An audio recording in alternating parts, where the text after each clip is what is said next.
Pangalan? Ano pangalan mo? Ano pa? Ang pangalan mo, dali. Anong gusto? Ha? Paping.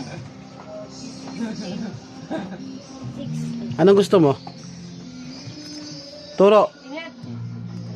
Turo. Ayan mga boss, kita ko to, kasabay ko dito sa customer ko habang nagpapahinga ako. So ayun, nagtuturo siya ng gusto niyang bilhin, nahingi siya sa akin.